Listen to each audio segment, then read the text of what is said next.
Hello and welcome to this easykabbalah.com free YouTube presentation, The Fourfold Name of God. I'm your instructor today. My name is Devin Petrov, and let's begin.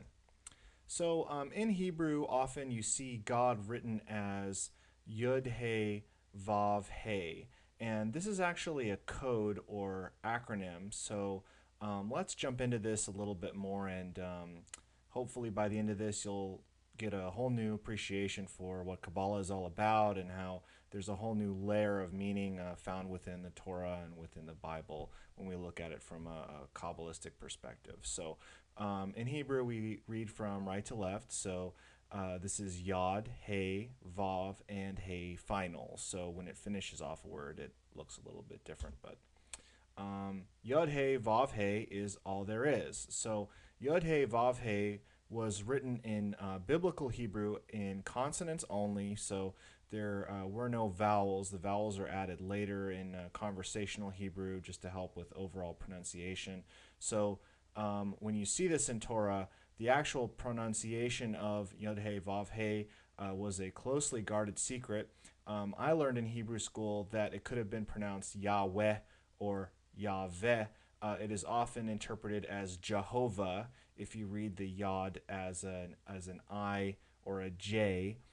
That isn't exactly correct, but you'll hear the term Jehovah as just another way of reading this out, this Yod He Vav He. So in actuality, Yod He Vav He is a formula.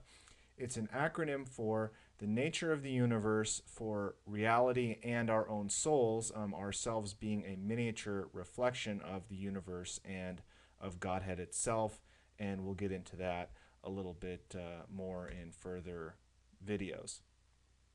Okay, the fourfold nature of the universe. So Yod He Vav He describes the nature of the physical universe and reality itself.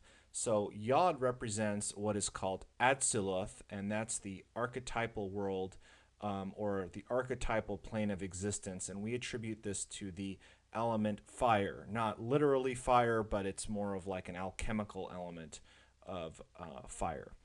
He represents what we call Bria, which is the creative world or the creative plane of existence, and we attribute this to water in the Kabbalah. Vav represents Yetzirah, which is the formative world. That's the world or plane of forms, which is represented by air. And He final represents Asaya, which is the physical material world or the element earth.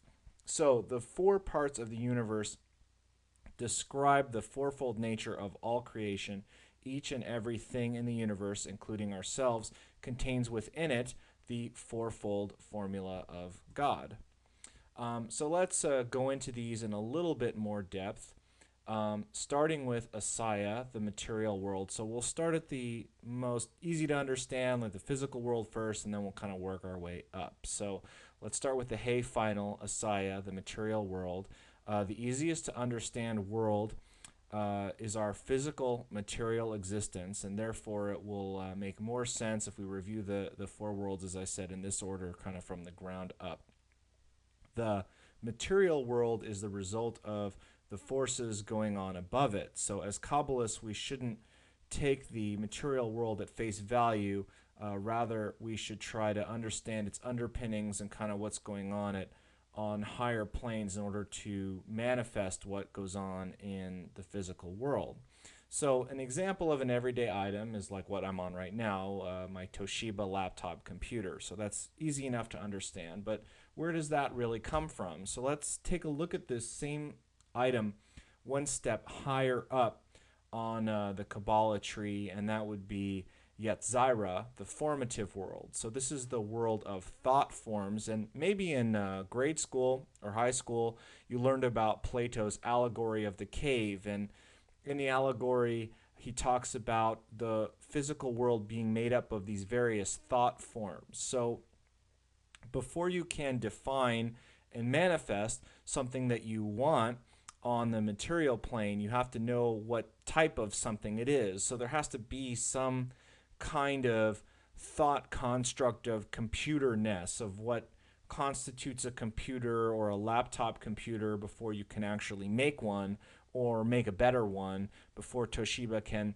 improve on a new design. It has some concept of pre-existing designs of some sort of portable computer. So imagine every plan or construction design for building a computer exists on this rational mental plane before you can physically build it, and that would be the world of thought forms, the Yetzirah. Okay, moving on up, Bria, the creative world. Bria is the plane of existence that deals with general creative concepts and impulses. So Bria is more vague. It's a much more vague and creative drive. So the kind of impulse that would maybe inspire an inventor to create a computer would be, this thought of, I have this idea for something that performs calculations for me so I don't have to, something that makes it easier. Like it could be a pocket calculator, it could be an abacus, just a very, very primitive calculator, or an old Tandy 1000. It's a very general concept, the desire to create a machine that does calculations for you. And then all the way up, we're at Yod, which is the fire, the spark that ignites the creative drive, and that's Atziluth, the archetypal world. So Atziluth is the highest plane, and we'll find out later, the only true plane of existence. And this plane of existence represents very vague, powerful, and abstract concepts and ideas that shape our own human lives and the entire universe. So this is what first sparks and inspires creativity, and is the sheer drive or force which compels creation in a certain direction. So now we're much, much higher on a very, very abstract plane, where we're talking about the concept of mathematics, rational thought, numbers, the ability to perform calculations. This is where it has to start, even before there is a human level of understanding or someone who can perform calculations. There has to actually be material, or not a material, but a very vague kind of astral notion that there are things like a perfect circle and a perfect square and mathematics, and this kind of world has to exist. The Kabbalah tells us kind of before a human can understand and interpret it, and then dream up a machine that might do it for him, and then create a computer, and so on. So this has been only the very, very briefest of introductions to Kabbalah, and please feel free to go to easykabbalah.com. The site is still in the works, but if you would like, please claim your free course. We have a 30-minute audio, video, and ebook download called Secrets to Ultimate Prosperity and Happiness. And to claim your free video lesson, ebook, and MP3, just visit easykabbalah.com/offer.